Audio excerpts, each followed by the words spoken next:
Hello दोस्तों, कैसे आप लोग। आप सबका स्वागत है मेरे यूट्यूब चैनल गुफरान क्लासेस में। आज यूपी बोर्ड का एग्ज़ाम था जो 2025 का हिंदी का पेपर आया है, जिसका कोड है 801 BE। तो चलिए चलते हैं, इसके एमसीक्यूज़ को एक बार देख लेते हैं। और पेपर बहुत अच्छा था और बहुत ही आपने, आशा करता हूँ कि आपने बहुत अच्छे से एग्ज़ाम किया होगा। तो जो पहला क्वेश्चन है कि सरस्वती पत्रिका के संपादक हैं, तो सरस्वती पत्रिका के जो संपादक हैं वो हैं महावीर प्रसाद द्विवेदी। तो महावीर प्रसाद द्विवेदी इसका सही करेक्ट आंसर है। दूसरा क्वेश्चन है निर्मला किस विधा की रचना है। तो निर्मला क्या है, एक उपन्यास है। तो उपन्यास के साथ हम जा सकते हैं। तीसरा क्वेश्चन है कि पंचपात्र के लेखक हैं। तो पंचपात्र के जो लेखक हैं वो हैं पद्मलाल पुन्नालाल बख्शी। और उसके बाद में फोर्थ क्वेश्चन है हिमालय की पुकार। तो हिमालय की जो पुकार है उसके जो लेखक हैं वो हैं जयप्रकाश भारती। फिर अगला क्वेश्चन है सेवा सदन। सेवा सदन के जो लेखक हैं वो हैं मुंशी प्रेमचंद। बहुत ही इम्पोर्टेंट क्वेश्चन था ये, सेवा सदन। रीतिकाल के कवि जो रीतिकाल के कवि हैं वो हैं मतीराम। ये पहले भी क्वेश्चन आ चुका है और इस बार भी क्वेश्चन आया हुआ है। फिर अगला क्वेश्चन है कि दूसरा तार सप्तक प्रकाशित हुआ था। तो ये हुआ था 1951 में। तो इसके बी ऑप्शन इसका करेक्ट होगा। आठवां क्वेश्चन है निहार के रचनाकार हैं। तो निहार और नीरजा ये दोनों महादेवी वर्मा की रचना है। तो महादेवी वर्मा के साथ हम जा सकते हैं, ऑप्शन नंबर ए करेक्ट होगा। और पुष्प की अभिलाषा, तो पुष्प की अभिलाषा शीर्षक कविता किस काव्य संग्रह से ली गई है। तो ये ली गई है युग चरण से। अगला है क्वेश्चन नंबर 10 छायावादी युग की विशेषता। तो छायावादी युग की विशेषता ये भी पहले क्वेश्चन आ चुका है। तो इसका है प्रकृति का मानवीकरण। और 11वां क्वेश्चन है करुण रस का स्थायी भाव। करुण रस का स्थायी भाव क्या होता है, शोक होता है। और क्वेश्चन नंबर 12 है जहाँ उपमेय को उपमान पर सीधा आरोपित कर दिया जाए तो वह कौन सा अलंकार होगा। तो जहाँ उपमेय को उपमान पर सीधा आरोपित कर दिया जाए तो वहाँ होता है रूपक अलंकार। सोरठा किस प्रकार का छंद है। तो सोरठा जो है एक अर्ध सम्मात्रिक छंद है। निर्गुण शब्द में कौन सा उपसर्ग लगा हुआ है। तो निर्गुण में निर उपसर्ग लगा हुआ है, यानी कि ऑप्शन नंबर डी वाला करेक्ट हो जाएगा। नीलकमल में कौन सा समास है।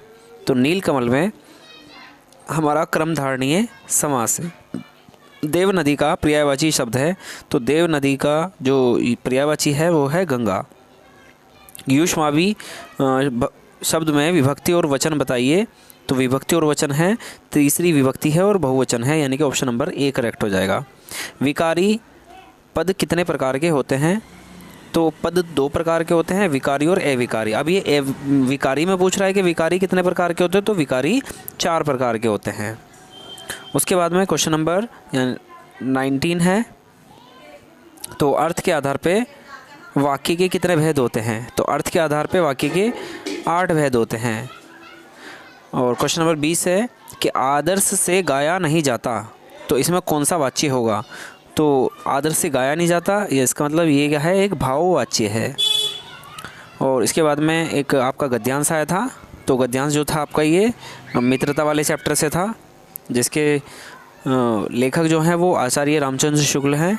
उसके बाद में जो दूसरा था अथवा में, तो ये भी आपका गद्यांश था। तो ये था पानी में चंदा और चांद पर आदमी। ये प्रकाश भारती का आपका गद्यांश आया हुआ था। अगला जो है ये आपका पद्यांश, ये आपका तुलसीदास के चैप्टर में से आया हुआ है और इसे आपने कर लिया होगा। इसी प्रकार से और आगे के क्वेश्चंस हैं जो बहुत अच्छे क्वेश्चंस हैं, आपने इसे अच्छे से कर लिया होगा।